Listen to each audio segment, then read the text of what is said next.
Olá, pessoal! Sejam muito bem-vindos ao episódio 2 de tudo o que você precisa saber sobre cirurgia de catarata, do Olhar 360. E hoje estamos aqui novamente com as nossas candidatas. A doutora Marília levou falta hoje, a gente vai sentir muito a falta dela, mas estamos aqui bem representados com a doutora Michele, nossa especialista em glaucoma, com a doutora Ana, nossa especialista em catarata, com a doutora Astrid, nossa especialista em córnea. Então, continuando o nosso podcast anterior, nós vamos começar agora sobre glaucoma. Então, eu queria perguntar a você, Michele, e a todas as outras convidadas também, quais são os principais perigos quando a gente opera catarata tendo glaucoma? Bom, vamos lá, vamos começar. Eu acho que uma grande pergunta, uma grande dúvida, né, Ana, que a Ana estava falando aqui dos pacientes eu tenho glaucoma, eu posso operar a catarata sim ou não? E, na verdade, a resposta é que não só pode, como você deve operar a catarata, né? Uhum. Claro que, como a gente vem falando desde o primeiro episódio, tudo é muito individualizado de paciente para paciente. E acho que esse é o grande perigo, não só no glaucoma, como em qualquer outro paciente, mas no glaucoma de uma maneira especial, é o planejamento daquela cirurgia, né? Então, você não pode fazer de qualquer maneira. Eu acho que o principal, primeiro, é saber qual é o estádio daquele glaucoma. É um glaucoma leve, é um glaucoma moderado, é um glaucoma avançado.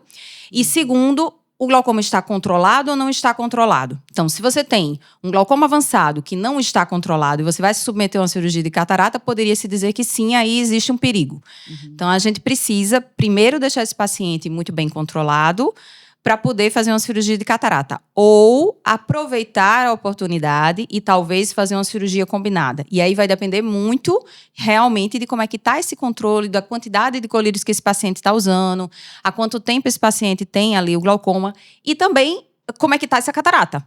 É uma catarata mais leve, inicial? É uma catarata mais avançada? Tudo isso vai mudar o planejamento. Então, no planejamento, não só no o pré-operatório vai importar e muito para poder a gente saber o que é que vai ser feito durante a cirurgia, como o intraoperatório também. Então, existem algumas medidas que são feitas durante a cirurgia que vão mudar completamente naquele paciente que tem glaucoma, né? A gente evitar um aumento de pressão durante a cirurgia e no pós-operatório é o essencial, né, do planejamento. Porque glaucoma é um mundo, é uma subespecialidade. A gente fala, eu costumo dizer para os pacientes, o olho é pequeno, no entanto, é um mundo, né?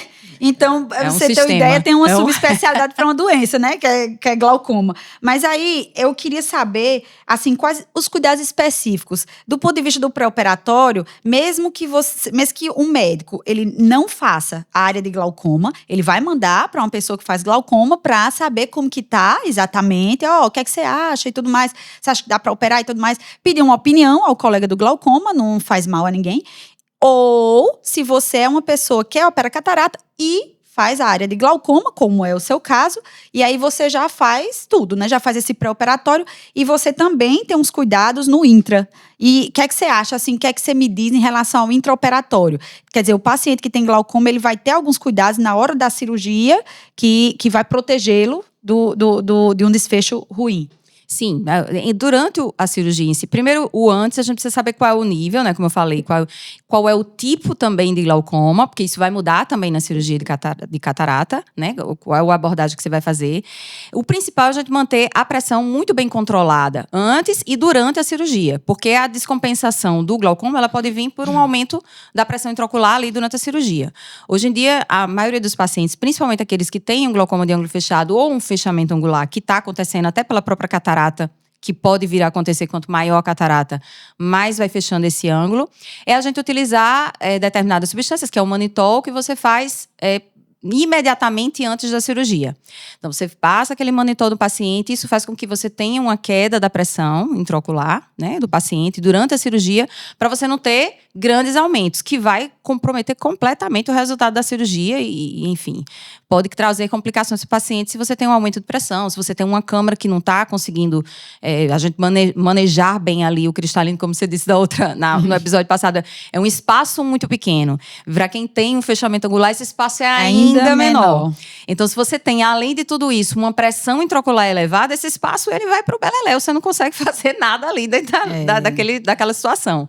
Então, você precisa manter. Então, esse seria uma ocasião. Tem alguns pacientes em que a gente tira o colírio, se a gente vê que aquele olho, ele tá um olho muito... Porque alguns colírios, a gente sabe no glaucoma, que eles deixam uma irritação ocular muito grande. Ele deixa o olho mais vermelho, mais irritado. Eles podem causar blefarite. Então, às vezes, você pode trocar alguns desses colírios por outras medicações que mantenham esse controle, para que no dia da cirurgia esse olho esteja bem controlado. E o pós-operatório imediato, eu acho que ele é essencial em relação também à pressão. A maioria dos pacientes, as primeiras 24 horas a gente não usa os colírios do glaucoma, e aí a partir do primeiro dia pós-operatório, a gente tem que ficar muito de olho nessa pressão intraocular do paciente. Né? Por quê? Porque se houver algum aumento no pós, a gente precisa tratar de baixar a pressão. Como a gente falou até no outro episódio também, a gente usa corticoide nesses pacientes no pós-operatório. E o corticoide é um dos grandes vilões também para o glaucoma. Ele pode aumentar a pressão e a maioria dos pacientes que têm glaucoma tem ainda uma sensibilidade maior para esse uso de corticoide. Então, tudo isso precisa ficar de olho, porque às vezes você precisa entrar com medicação para baixar a pressão naquele pós-operatório para poder não ter uma descompensação do glaucoma por causa de uma cirurgia que foi feita. Então, assim, são cuidados que a gente tem que ter e que, assim, o profissional que opera catarata, ele é habilitado para ter esses cuidados. Totalmente. Mas o glaucomatólogo, ele sabe o que ele está fazendo. Inclusive, ele pode, é possível operar com pressões, porque, assim, na cirurgia de catarata, a pressão intraocular aumenta no intraoperatório. Isso é um fato. Agora, existem equipamentos que podem deixar essa pressão intraocular um pouco mais baixa, conseguir trabalhar com pressão intraocular mais baixa. Então, às vezes, o paciente não consegue entender, oxe, mas eu tinha glaucoma e eu ceguei depois da cirurgia de catarata. Mas ele cegou por N fatores, né? Existem muitas nuances aí, no intra, no pós, no pré-operatório, que pode gerar esse desfecho negativo. Mas o paciente não deve ter medo. Sim, o paciente não deve ter medo. Eu acho que uma coisa também importante, que eu acho que a maioria concorda aqui. Os pacientes com glaucoma, claro que um glaucoma avançado, ele foge um pouco da regra, vamos dizer assim. Mas um glaucoma leve e moderado, a minha tendência é ter uma indicação cirúrgica até um pouco mais precoce do que eu teria. Isso. Porque a gente sabe que quanto o cristalino estiver menos rígido, estiver menos duro durante a cirurgia, você vai ter uma diferença ali de pressão intraocular e a rapidez da cirurgia também. Isso conta muito para o resultado final também. Não que você tem que ser rápido, não é esse o objetivo. Mas uma catarata que ela não é tão dura, que ela não é tão avançada, ela é muito mais fácil de ser retirada. Você tem menos energia dentro do olho para conseguir retirar aquela catarata. Então, é importante também que a gente tenha a indicação no momento certo. E essa preocupação, às vezes, é até maior do que com aquele paciente que não tem um glaucoma. Isso. Então, eu acho que isso é muito importante aí para o paciente, né? Então, a indicação no momento certo. Sempre lembrando que esse glaucoma precisa estar controlado, essa pressão precisa estar controlada antes da cirurgia, né? Porque isso vai comprometer ou não também o resultado final. Uma coisa bem importante que você falou aí é em relação às cirurgias. Eu tenho uma vizinha que fez a cirurgia e cegou. A gente precisa lembrar muito comum no consultório. Muito comum você escutar isso. É muito comum você escutar isso. A gente precisa lembrar que o glaucoma, ela é uma doença que leva à cegueira irreversível. E que ela não tem cura. Ela tem controle, certo? Diferentemente da catarata. A catarata, ela leva a uma cegueira se você não trata, porém, na hora que você trata, você recupera a visão. Quando você tem as duas coisas, você opera a catarata, você não deixa de ter glaucoma. Então, a chance de você desenvolver uma cegueira pelo glaucoma, ela não vai desaparecer. Exato. Ela vai continuar presente. Então, dependendo do momento em que essa cirurgia foi feita e do controle desse glaucoma antes e depois da cirurgia, ele pode evoluir para uma cegueira não por causa da cirurgia de catarata, mas porque não houve o controle e, posteriormente, esse glaucoma avançou. Né? E às vezes a gente tem fatores externos. Por exemplo, um paciente que tem um glaucoma de pressão normal. Tem a pressão normal, no entanto, ele tem um dano ao nervo óptico. Mas esse paciente, por exemplo, tem uma apneia do sono. Sim. Entendeu? E ele vai operar catarata. É um risco que talvez nem ele saiba, nem a gente. E uma coisa que o paciente tem muita dúvida. Primeiro, doutora, se eu for operar catarata, eu necessariamente tenho que operar o glaucoma junto, que antes, né? Porque as coisas evoluem, né? As experiências aumentam. Então, antes se operava, sempre que tinha glaucoma, você fazia uma cirurgia combinada com a trabeculectomia. Isso. Né? E as coisas vão evoluindo, a cirurgia de catarata evoluiu. Então, hoje em dia, se o glaucoma está sem evolução, se a pressão está controlada, é preferível você fazer só a catarata, né? E acompanhar o glaucoma. Se ele usa 1 colírio, 2 colírios, mas se é um paciente que usa 3 colírios, 4 colírios, e aí você precisa tirar a catarata, aí eu acho que teria uma indicação realmente de fazer junto com a trabeculectomia. Certo? Só que você tem que explicar ao paciente, porque muitas vezes quando você diz, vamos operar a catarata e o glaucoma, é como o Michele disse, ele acha que você vai tirar a catarata e vai tirar o glaucoma. Exatamente. A cirurgia de glaucoma é para controlar a pressão e diminuir os colírios. Não necessariamente vai ficar sem colírios, mas diminui os colírios e controla a pressão. Isso mas é muito não importante, porque trata é muito a lesão do frequente. nervo. É. O que destruiu, está destruído. Entendeu? Então, isso é muito importante frisar para o paciente. Isso, então, duas coisas importantíssimas aí. Primeiro, a cirurgia de catarata não é uma cirurgia de glaucoma. São coisas completamente diferentes. Quando você não tem a indicação de fazer as duas coisas, você precisa manter o seu controle do glaucoma exatamente igual, porque você até pode ter uma melhora ou uma redução, dependendo do quanto que essa catarata estava fechando o ângulo do paciente. A gente sabe que vai aumentando a pressão, baixa, e aí né? quando você retira a catarata, você tem uma melhora na pressão razoável? Tem uma melhora, mas isso não quer dizer que o paciente deixou de ter glaucoma. Ele precisa continuar tendo tratamento e pode ser que em algum momento ele precise, inclusive, da cirurgia de trabeculectomia posteriormente. Mas, então, primeiro ponto importante, você não deixou de ter glaucoma, né? A cirurgia de catarata, de glaucoma é de glaucoma.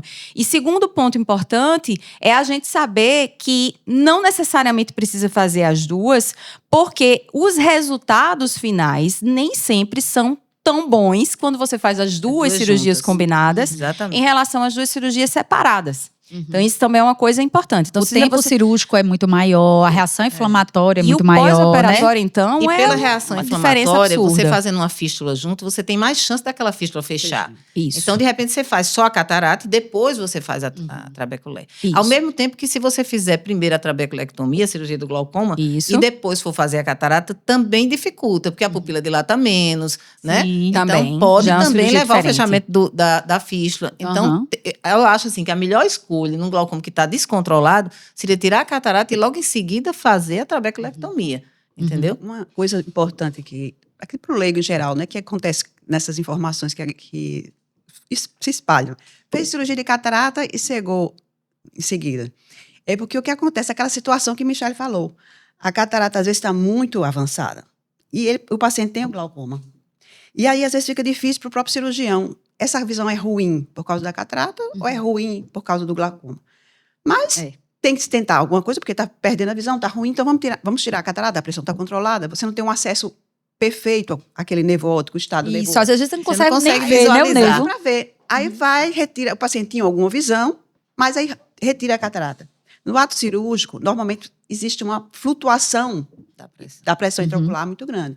Então, essa flutuação, às vezes, é o suficiente para o paciente perder o restinho de nervo óptico que ele tinha. Isso. E aí ele se espanta no outro dia, lógico, tirar um curativo, fazer um pós-operatório, e ele abriu os olhos e não conseguia enxergar nem aquilo que via antes.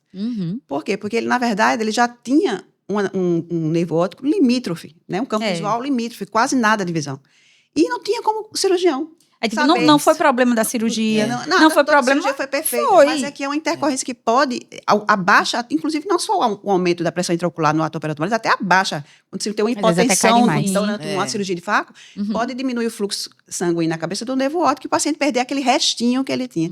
Então, às vezes o paciente não entende, quando a gente examina, o senhor tem catarata, mas o seu nervo não é suficiente bom para submeter essa cirurgia. O senhor pode perder o restinho que tem. Ele sempre acha que aquela visão é ruim por causa da catarata. Por causa da sempre disseram catarata. que ele tem catarata, né? Isso. E é Mas às vezes muito, é um glaucoma que já avançou demais. muito frequentemente, muito o paciente acha que vai melhorar do glaucoma com a cirurgia. E glaucoma opera? Ainda tem gente que pergunta, né? E glaucoma opera? Olha, opera, mas não é para melhorar, como a catarata, é para controlar a pressão que não está sendo controlada. Isso é uma coisa muito importante, que é a questão da expectativa que aquele paciente vai ter. E aí é por isso que é tão importante você investigar o máximo possível no pré-operatório em que estágio está a doença e qual é a expectativa que o paciente tem em relação ao glaucoma e em relação ao resultado de uma cirurgia de catarata. Porque os pacientes que têm um glaucoma avançado, o próprio médico ele não consegue saber o quanto de visão vai melhorar ou não, né? Às vezes a gente vê o paciente, não, tô com a catarata e agora piorou muito a visão, tenho certeza que é da catarata. E você olha e você diz, mas a catarata não tá tão Não avançada. tá compatível, né? Não tá compatível com o que o paciente está dizendo. E aí você tem certeza que não é do glaucoma. E você precisa deixar isso muito claro para o paciente. Vai clarear a visão, vai clarear, vai melhorar de alguma maneira esse escuro que você sente. Porém, o seu glaucoma é avançado. Isso precisa ser muito bem falado para o paciente. Vai melhorar né? a sua visão central. Vai melhorar a sua visão central.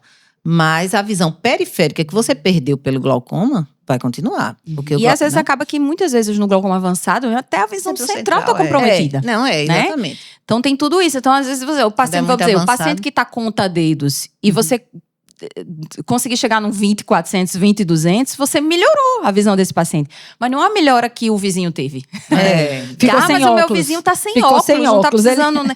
Então, essa expectativa, ela precisa ser destrinchada exaustivamente no pré-operatório. E aí, por isso também, que é importante a gente fazer de maneira mais precoce, que eu acho que como antigamente não se fazia de maneira tão precoce, nem em cirurgia de catarata, e muito menos quando o paciente tem glaucoma, o paciente ele tem muito medo.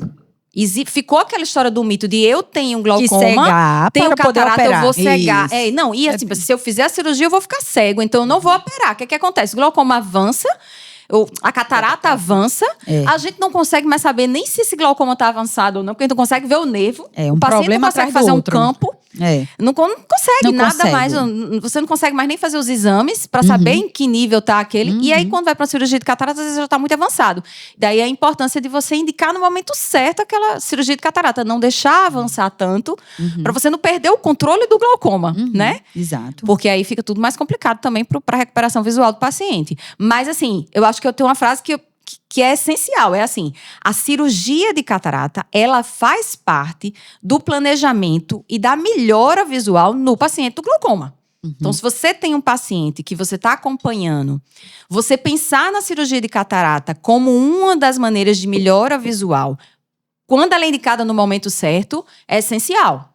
E o paciente precisa entender isso naquele momento certo, né? Tudo da questão da expectativa que você vai colocar ali no paciente para ele entender o momento certo de fazer aquilo ali. Exato.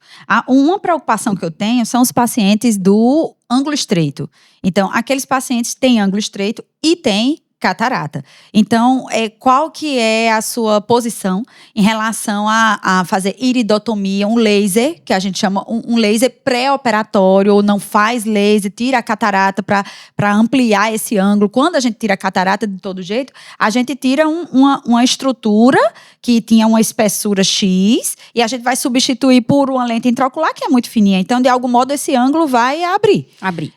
O que constitucionalmente era estreito vai abrir. Mas você faz o laser no pré-operatório, às vezes tem um componente que é do ângulo estreito e um componente de uma desproporção ali do cristalino com o segmento anterior. Então, a indicação hoje em dia da Sociedade Brasileira de Glaucoma e do CBO é de que a cirurgia de catarata, ela tem um resultado melhor do que uma pura iridotomia. Então, aquele paciente que chega para você, que tem fechamento angular e que está aumentando a pressão, às vezes ele nem sabia que tinha glaucoma, ele pode inclusive nem ter ainda uma lesão de nervo óptico.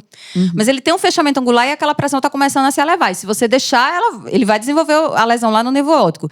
Esse paciente que tem um fechamento angular ou aquele que já tem um glaucoma de ângulo fechado em tratamento, que está tendo piora da pressão e já tem a catarata, a indicação antes da iridotomia, aliás, ao invés da iridotomia, é a cirurgia de catarata. Porque o resultado para abrir esse ângulo é muito melhor do que uma mera iridotomia. Mas eu Porque entendi. aquela posição... Eu costumo dizer assim para os meus pacientes. A catarata, ela não é só a opacidade do cristalino. O cristalino, ele quando envelhece, ele fica opaco, mas ele fica maior. Ele fica grande, ele fica gordinho. E o paciente que tem fechamento angular, e aí eu sempre explico, paciente que tem um fechamento, eu explico para os meus pacientes, você tem um olho pequeno.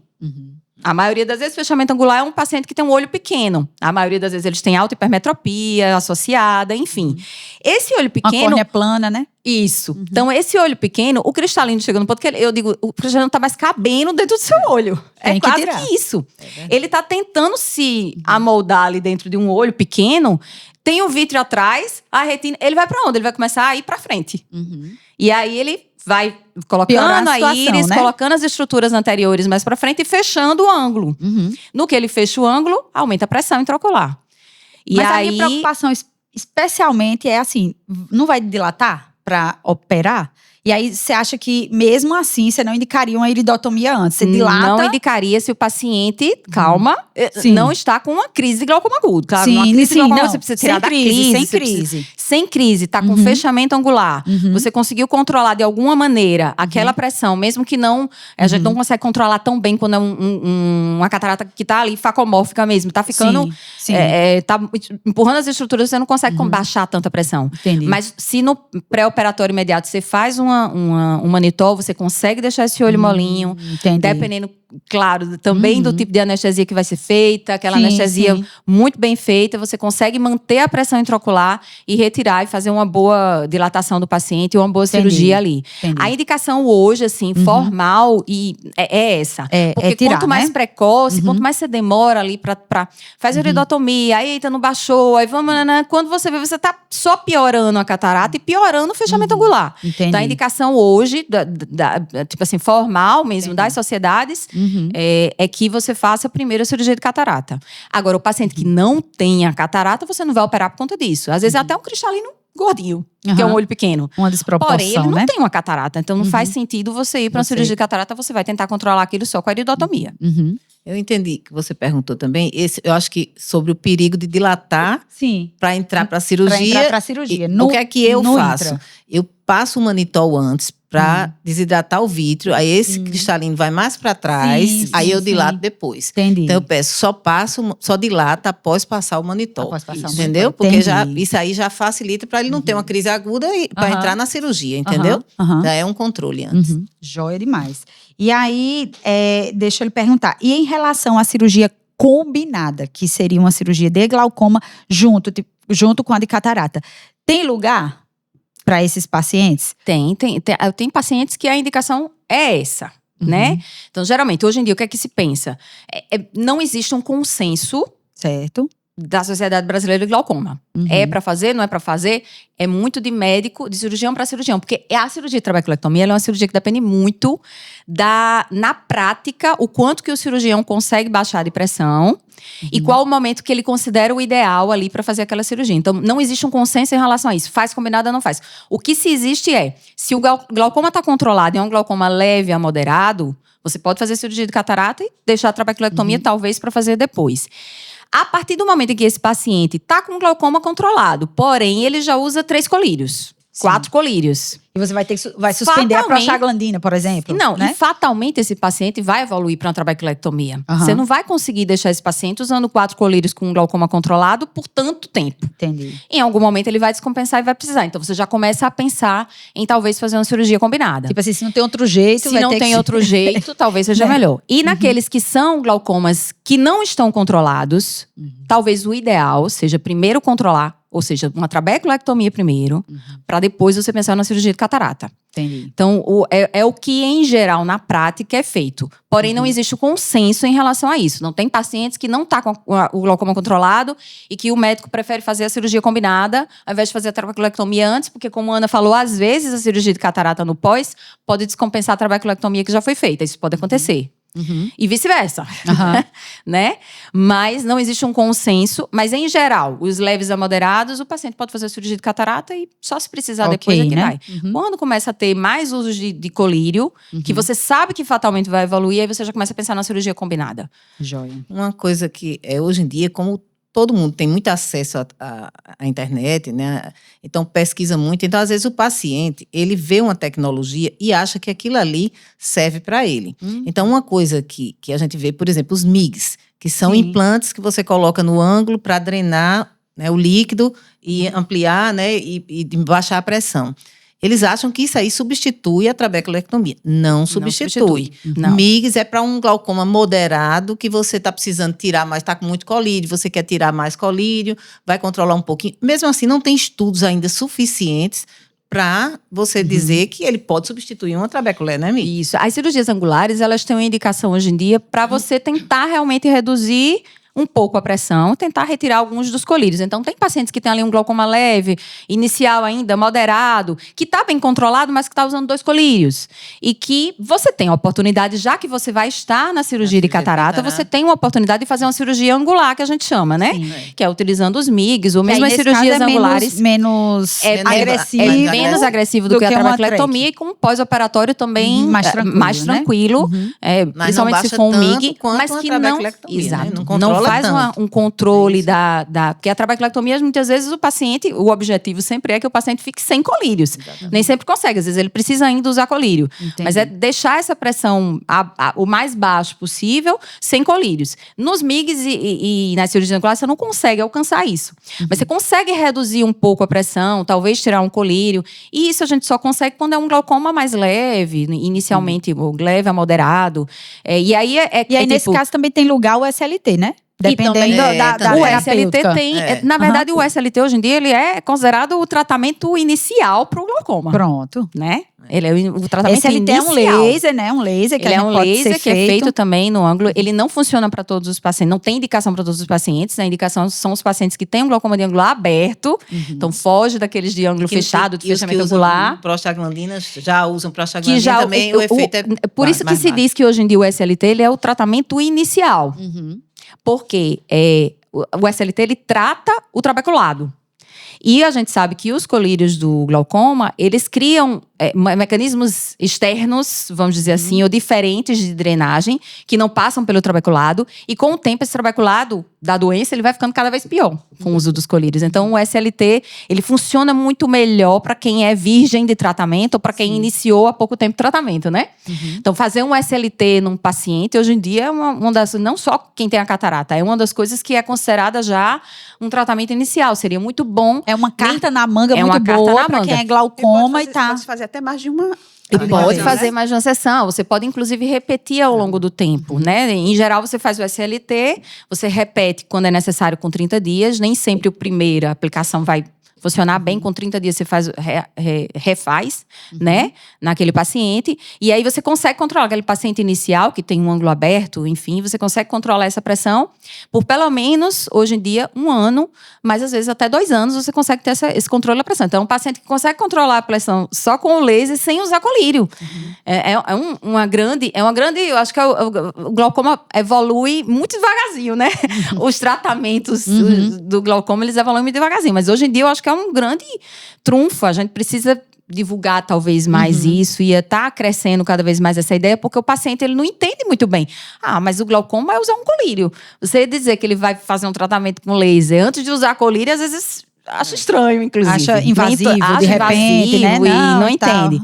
Mas é o que hoje em dia é tido. indicado. Já as cirurgias angulares enfim, que você faz durante a cirurgia de catarata, é como se fosse uma oportunidade de reduzir um pouco a pressão daquele paciente que já tem um glaucoma durante a cirurgia de catarata, já que você está na cirurgia.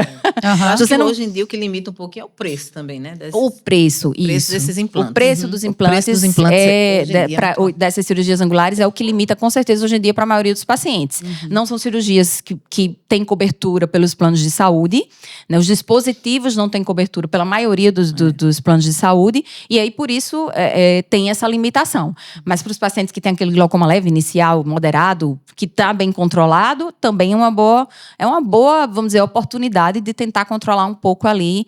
A gente sabe que existem limitações de muitos dos MIGs, ainda não tem aquele resultado tão fenomenal como a gente muitos. Então, essa expectativa precisaria, precisa né? ser colocada também no paciente, Aham. né? Mas é uma um caminho, oportunidade, outro caminho, né? também, isso. E agora, passando para as doenças da córnea, que é aquela estrutura na frente do colorido do olho, vamos aqui com a doutora Astrid. Doutora, fale para mim, quais as doenças da córnea? Porque, veja, a gente vai mexer na segunda lente, né? Que é o cristalino. Mas a gente tem uma primeira lente que é a córnea. Então, se a gente mexe no cristalino e tem uma doença na córnea, pode ser que não dê muito certo, né? Então, quais doenças corneanas mais comuns que atrapalham os resultados da cirurgia de catarata? Olha, a mais comum começa com a mais simples do dia a dia, que hoje que é a ceratopatia por olho seco, a ceratite por olho seco. Então, já é um grande desafio, principalmente na cirurgia de catarata, e se você pensa no implante de uma lente premium, né? Porque a córnea ela tem que estar muito bem hidratada, com sua superfície muito regular, para você conseguir um cálculo do cristalino que vai ser implantado dentro do olho com uma precisão maior. A primeira coisa é que já fica errado a biometria. Exatamente. É verdade. Então, se você tem uma superfície alterada, a partir já de uma blefarite, que é uma coisa que na nossa região é muito comum, né? O olho, as inflamações nas bordas das pálpebras, aquelas caspinhas que se formam ali, elas geram um olho seco também. Então, a blefarite e o olho seco, elas vão alterar já de cara a superfície ocular, a superfície corneana. E isso vai alterar já as medidas que a gente precisa, com toda a precisão, para calcular essa lente. Então, hoje, o primeiro passo é esse aí, é o tratamento da superfície ocular para ter uma precisão maior no cristalino. Segunda doença, o paciente que tem ceratocone, né, que hoje também é uma doença muito comum, né? Acontece de vez em quando pedir uma topografia para avaliar um paciente de pré-operatório de catarata, e quando a gente olha, aquele paciente nem sabia que tinha, e ele tem lá um ceratocone, né? Um ceratocone inferior, aquele ceratocone pequenininho que é assintomático, e o paciente vai ficando idoso, vai ficando com a pupila pequena, aí nem tem tanta queixa. Mas na hora do exame é que a gente detecta, e aquilo ali vai influenciar no seu cálculo também. Pode ser um complicador, inclusive, né? Pode ser um complicador, porque às vezes você faz as medidas no centro, estão todas perfeitas, tudo direitinho, mas o cone centro-inferior vai dar uma alteração na ceratometria final e no cálculo final da lente, né? E gera um astigmatismo que a gente, de repente, não não consegue aferir. Corrigir também, né? Com a lente. Então, paciente que tem ceratocone, que sabe, quando sabe já, né, já botou o anel. Hoje em dia a gente pega já paciente que já atende essa geração, próximos 10 anos, nós vamos pegar pacientes que já botaram anéis intracorneanos há 20 anos, 30 anos. Pacientes que fizeram cirurgia refrativas, há 40, 50 anos que se faz cirurgia refrativa, começou com ceratotomia radial, hoje a gente já pega esses pacientes para calcular, a lente é um desafio. É um desafio grande. Né? Você não tem uma previsão, assim, não tem como prometer um resultado refracional para o paciente. Pois porque aquela córnea está ali toda cortada, né? Era a técnica que se fazia, antiga, né? Mais de 40 anos. Depois veio o laser, há uns 30, 35 anos o laser já está no mercado. E essas pessoas que fizeram laser no início, LASIK, PRK, que ainda se faz, né? Que é a cirurgia. Hoje já tem a técnica de Smile, que remove tecido corneano. Então, a tendência é sempre tem complicadores que, embora para o paciente naquele momento jovem, corrigiram sua refração, ficaram satisfeitos, passaram 10, 15, 20 anos livre do óculos, mas aí na hora de fazer a sua catarata tem esse problema. Porque aquele paciente que ficou livre do óculos a vida toda, ele quer continuar. Exato, eu digo por mim mesma, né? Eu quero fazer uma catarata e ficar continuar sem óculos. Então, imagina, eu fiz uma cirurgia refrativa em 2012 e eu, quando for operar minha catarata, eu vou querer usar óculos. Não vai ter o perigo, não, viu? Então, é o que acontece. Então, esse paciente... Aí chega esse novo desafio, né? Para cirurgião de catarata. Porque as fórmulas não são precisas, né? Tem falhas, tem... pontos falhos que não permitem que você tenha uma precisão cirúrgica no cálculo matemática, assim, então, não tem. Você tem que ter essa... É bom que sempre explicar, sentar, colocar a expectativa, como no paciente do glaucoma, você tem que colocar a expectativa no chão ali, ó. A realidade é essa, no seu cálculo, tem que no seu jogar caso, real. Você pode botar uma lente premium que vai corrigir seu astigmatismo, vai corrigir sua visão de longe, intermediário, mas eu não posso prometer que você vai ficar zerado, né? Porque o paciente vai ficar zerado, não. Você vai ficar independente total do óculos, como você viu. Porque esse cálculo, às vezes, é prejudicado. Isso daí a gente não pode prometer, nem as fórmulas entregam. As fórmulas são muito boas. Sim. Hoje a gente tem fórmulas de 4ª geração, que realmente são efetivas ali na determinação da posição efetiva da lente. E que isso vai determinar se a pessoa vai ficar em metropia ou não, né? Vai zerar o grau ou não.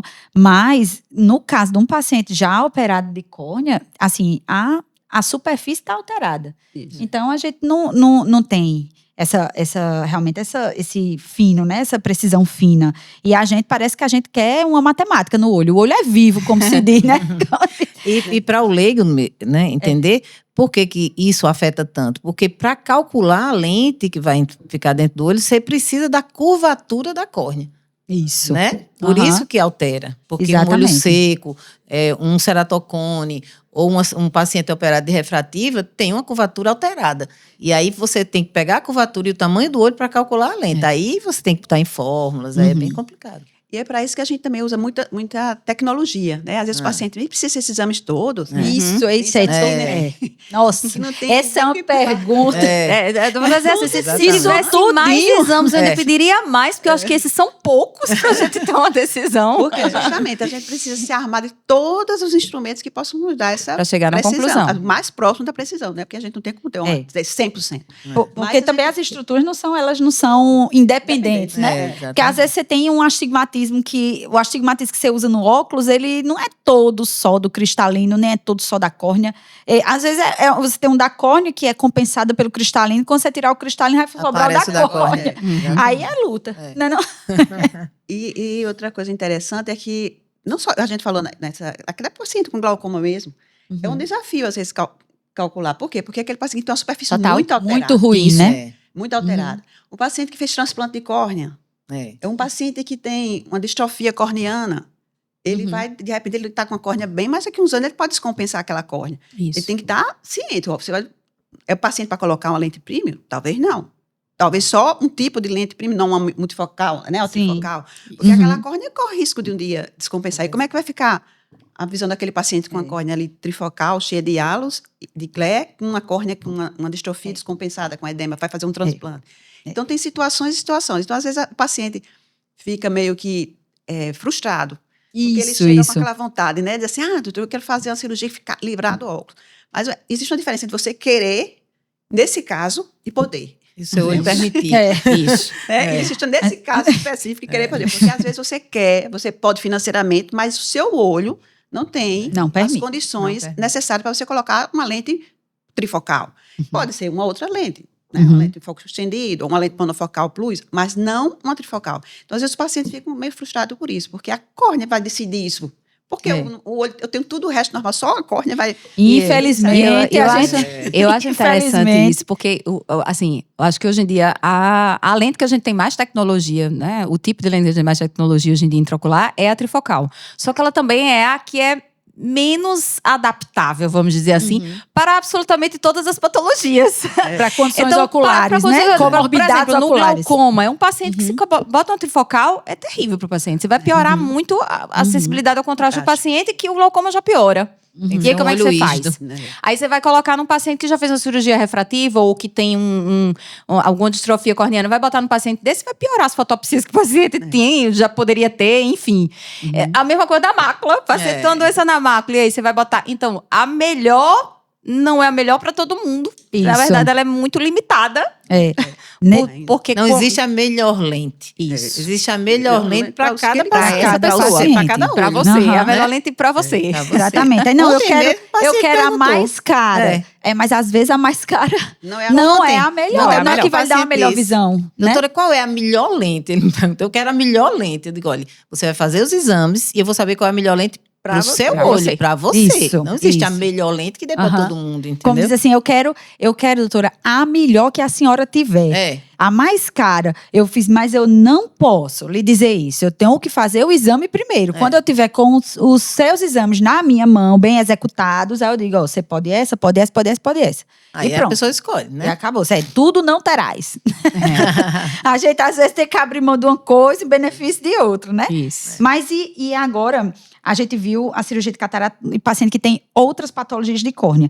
Mas e quando a gente precisa tratar a córnea primeiro, antes da cirurgia de catarata? Então, aqueles pacientes que, de repente, precisam de um transplante de córnea, qual a sua, preferência de fazer a cirurgia tríplice, que seria, né, a cirurgia de catarata junto com o transplante de córnea, ou separado?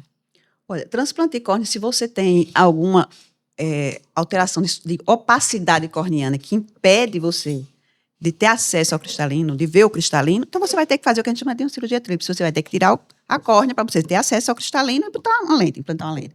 Né? Mas tem doenças de córnea que você tem uma córnea razoavelmente transparente, que dá para você fazer, de repente, um afago, né? Implantar uma lente e, no segundo tempo, como no glaucoma, você fazer... Até porque córnea não tem toda hora disponível, principalmente na nossa região, no nosso sistema. Então, às vezes, assim, o paciente vai fazer a cirurgia, vai colocar uma lente e vai esperar numa fila de transplante. Para um transplante, às vezes, endotelial. Né? O transplante endotelial com um transplante menos invasivo, que tem uma recuperação mais rápida. Então, não tem necessidade de você fazer já o transplante e a cirurgia de catarata combinada. Mas, em algumas situações onde você tem uma córnea totalmente branca, o leucoma, né, que a gente chama, você não tem como ver a estrutura...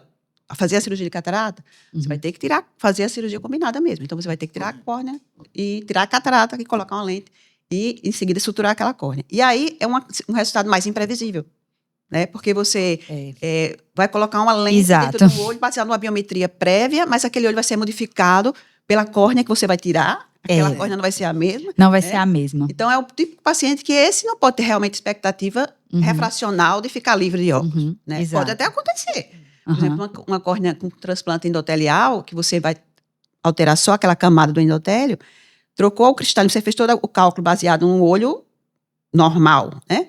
E você vai trocar só o endotélio depois, num segundo tempo, pode acontecer daquele paciente ficar com um grau bem mais reduzido, pós-operatório, deve ser melhor. É diferente de um transplante penetrante.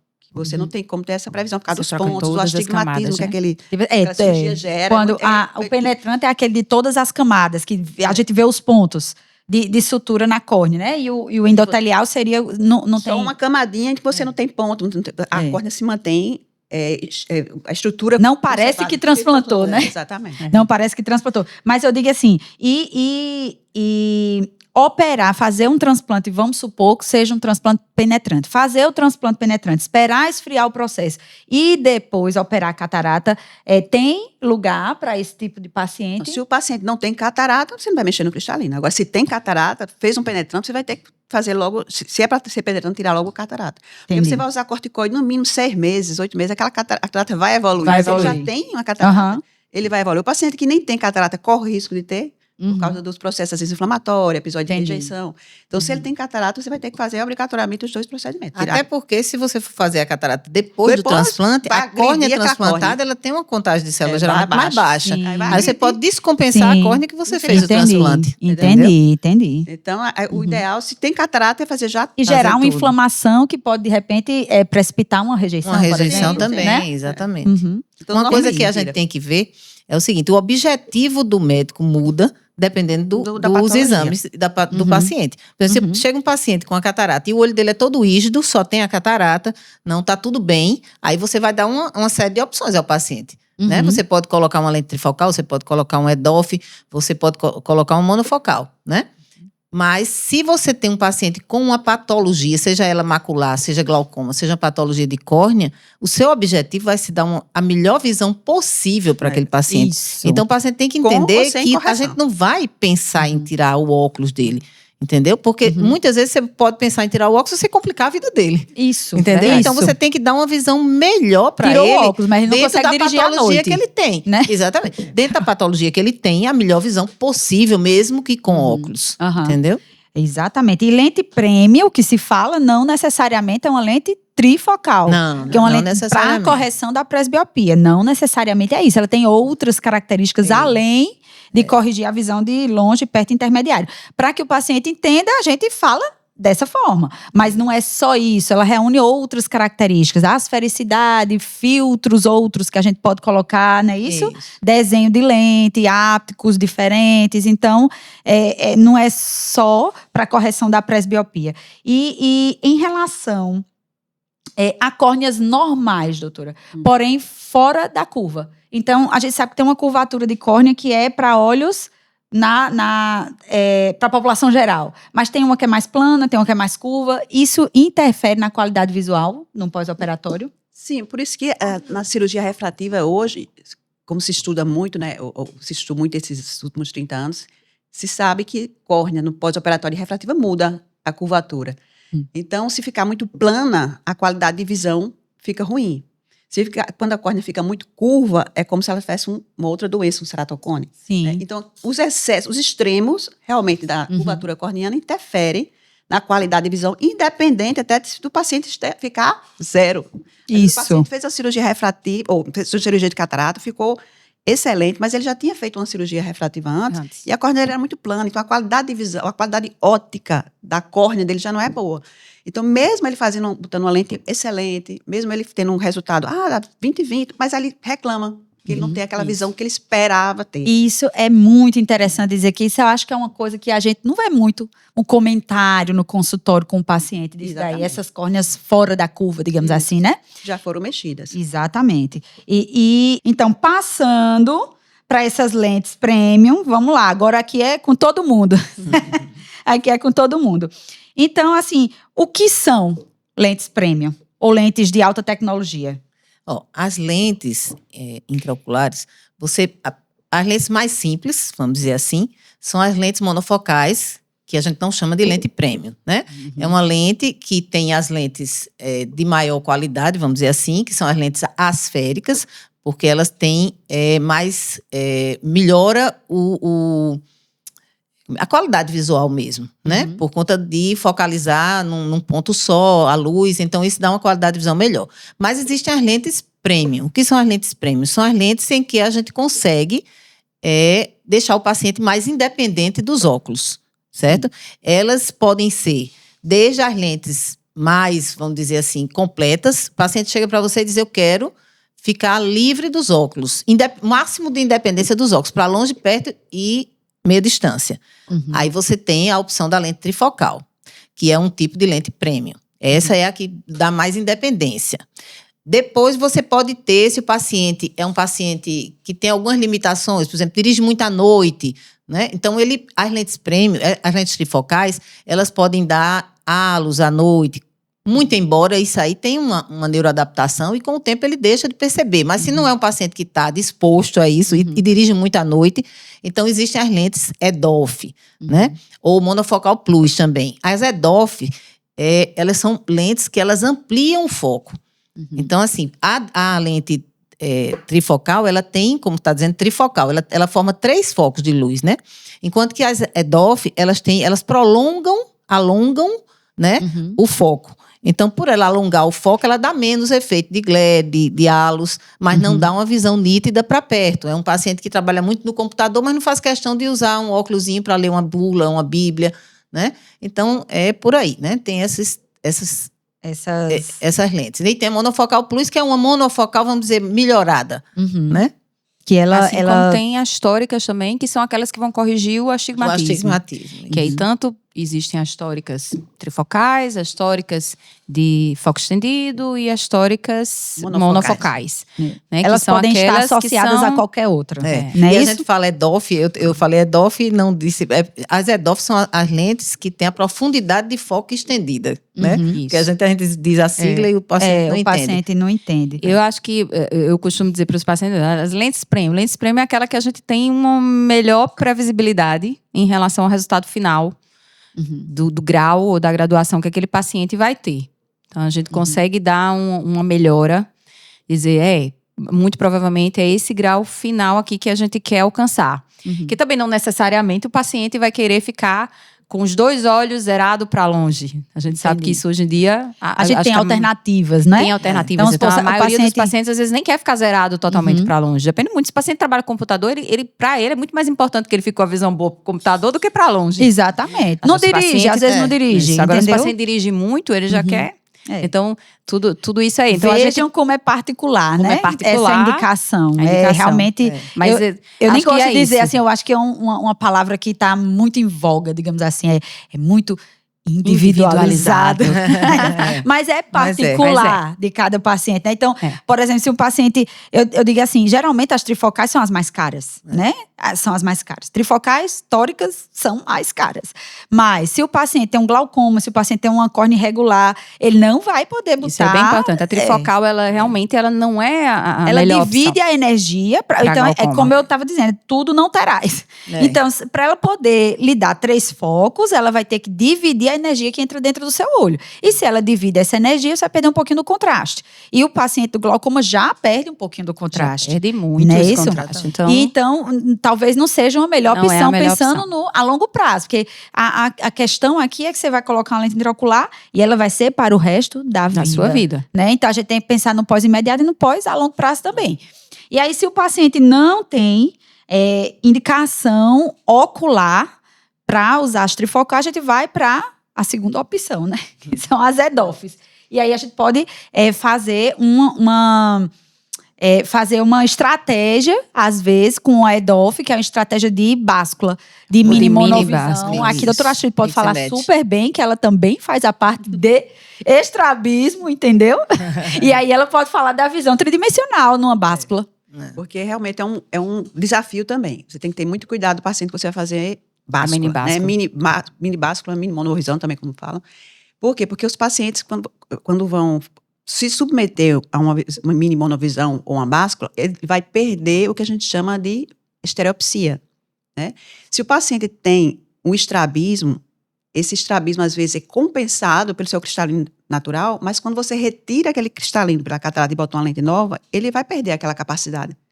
Então, se ele tinha uma foria, que a gente chama de um estrabismozinho escondido, que às vezes só aparece em algumas situações, quando você tira aquilo ali e coloca uma lente intraocular artificial, ele vai desaparecer aquela compensação e aquela foria vai se manifestar, às vezes, de forma mais contínua, mais frequente. Uhum. E se ele, além de ter tirado o cristalino, perdeu essa capacidade de manter a foria latente, ele ainda por cima botou uma lente que vai enxergar para longe, que é o que a gente chama de mini monovisão. Um olho vai ficar bom para longe, outro olho vai ficar bom para perto. E aí o cérebro vai se adaptar. Isso aí é uma coisa que a maioria das pessoas se adaptam muito bem. Mas tem pacientes que, nesse caso em particular, que é esse que tem os estrabismos, né, latentes, essas forias, é aquele olho que desvia de vez em quando, principalmente para fora. Aí, quando ele faz esse tipo de cirurgia, se ele coloca uma mini monovisão, uma báscula, vai piorar. Essa foria vai ser muito pior do que Pois ele é. tivesse até uma lente. Tá vendo? Você vai mexer no Vai cristalino, mexer no que tá quieto, mas você no que vai tá mexer controlado. no olho todo, Inteiro. né? Então vejam que não é Tão fácil e não é simples. Isso. Não é? Então, quando a gente tá falando aqui para você, essa é para longe, perto, intermediário, é para que você entenda. Mas o nosso raciocínio é muito maior. Não é nem só no olho, mexe no cérebro também. É, Porque exato. eu vejo uma lente trifocal, às vezes o paciente pergunta, você forma 3 focos, como você disse, né? Não, mas doutor, eu vou ficar com 3 focos, né? Porque são halos, um halo para longe, um halo para Sim, perto. sim. Por isso que a gente diz, não, tem que fazer um olho e logo em seguida fazer o outro, porque tem um aprendizado cerebral. Isso. Então, a o neuroadaptação, cérebro, ele né? vai, é a neuroadaptação. Ele vai definir, você tem 3 focos, mas ele define. Você está olhando para longe, ele vai definir sua visão para longe, para perto. É tudo muito perfeito, né? Tanto é que recentemente eu assisti uma aula e um professor falou sobre isso. Ele disse, olha, a gente se arma de todos os exames complementares, de toda a tecnologia, no intuito de conseguir a maior precisão possível. Exato. Eles, mas nada vai conseguir a precisão, porque o olho humano é único. É. Até de um Perfeito, lado para o perfeito. outro. O olho humano, o meu olho, às vezes, o meu olho direito pode ser característico diferente do meu olho esquerdo. Isso. Então, resultados diferentes. Exato. O tamanho de pupila vai interferir nisso, né? A capacidade da adaptação cerebral da pessoa, Uhum. né? A córnea, o piscar da pessoa, a lubrificação. Doenças assimétricas. Então, são tantos fatores que a gente não tem acesso àquilo para como controlar. Isso. Então, 90%, 80% das vezes, 70% das vezes, se a gente for muito bem, com muito boa vontade, vai estar naquela média ali e vai dar Isso. certo, né? Aham. Mas uma boa parte também vai ficar fora daquele alvo que a gente quer.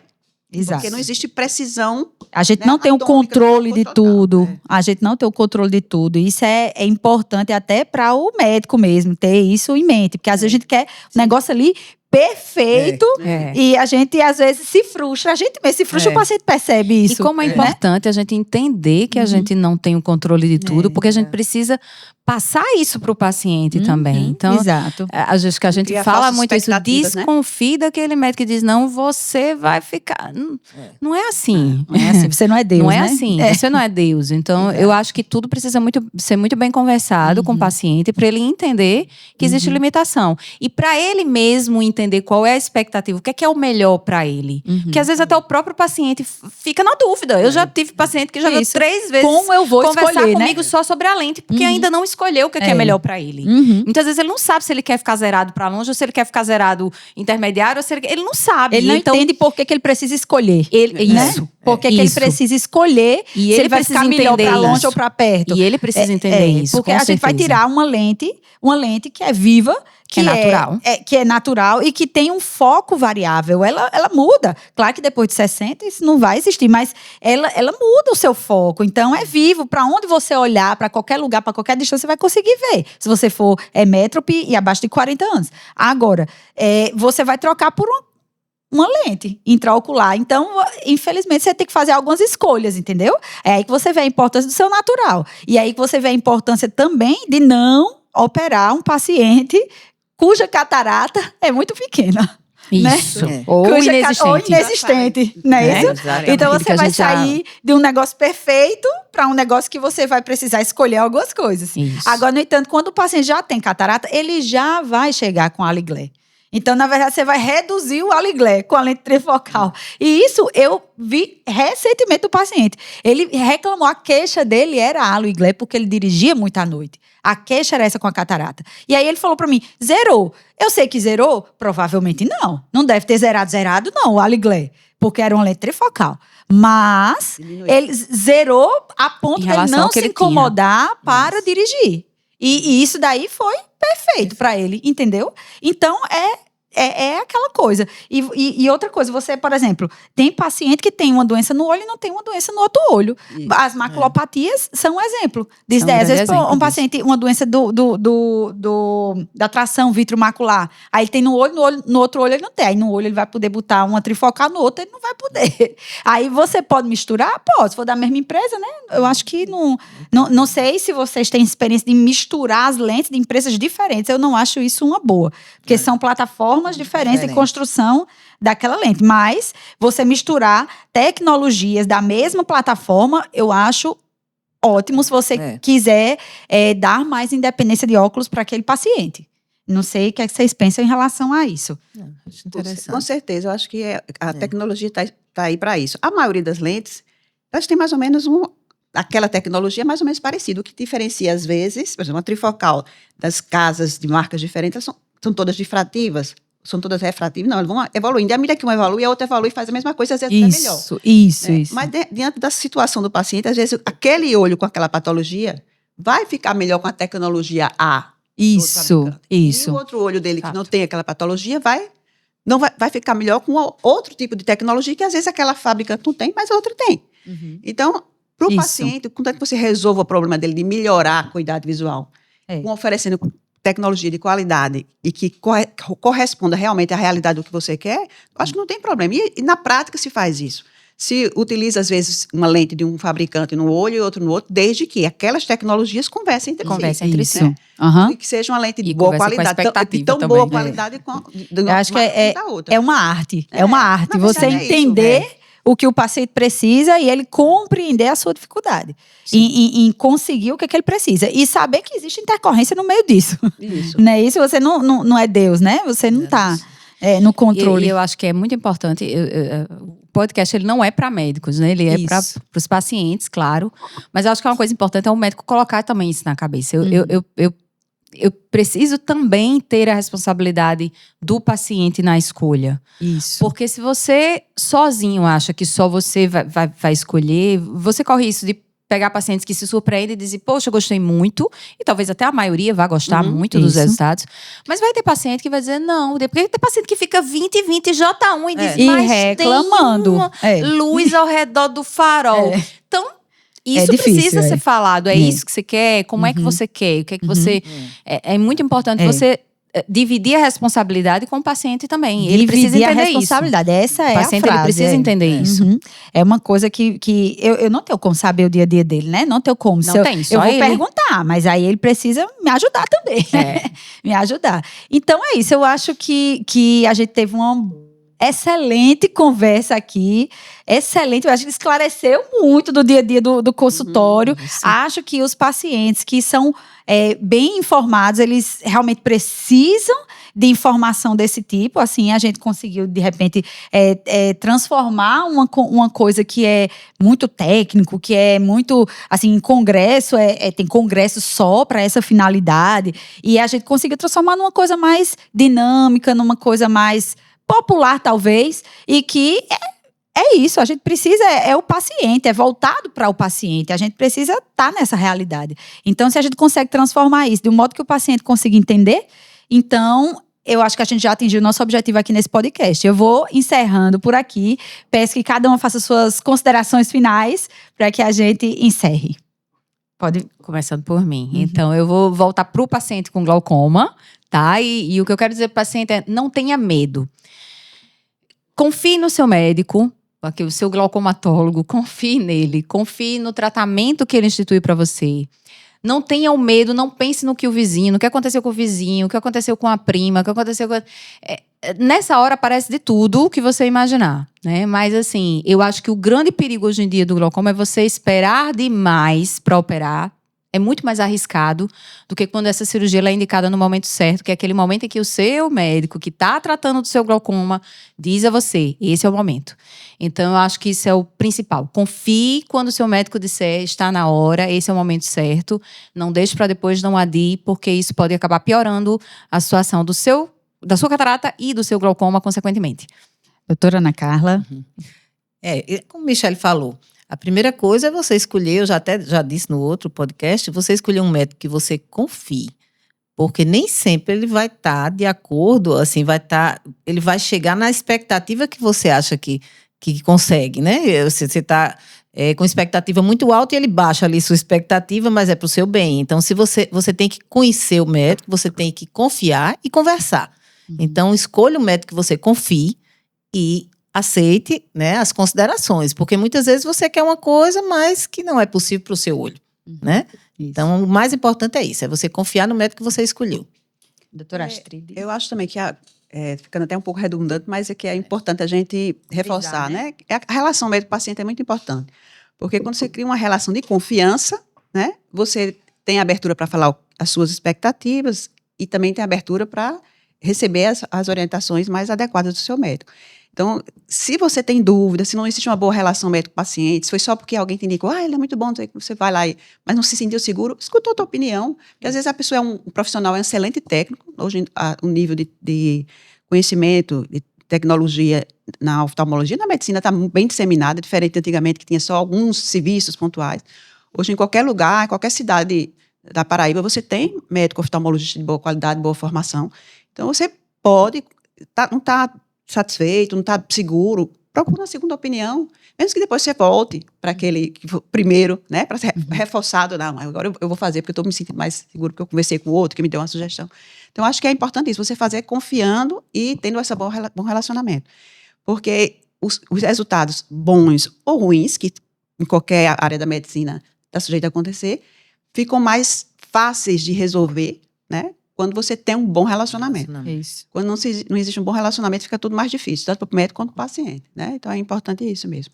Gostaria de agradecer a presença de todas vocês, de agradecer esse bate-papo e gostaria de dizer que se você que está aí do outro lado da tela tiver alguma dúvida, vai estar os links todos aqui das redes sociais de todas as médicas, de todas as doutoras, para que você tire alguma dúvida ou entre em contato ou entre no perfil para visitar e conhecer o dia a dia delas.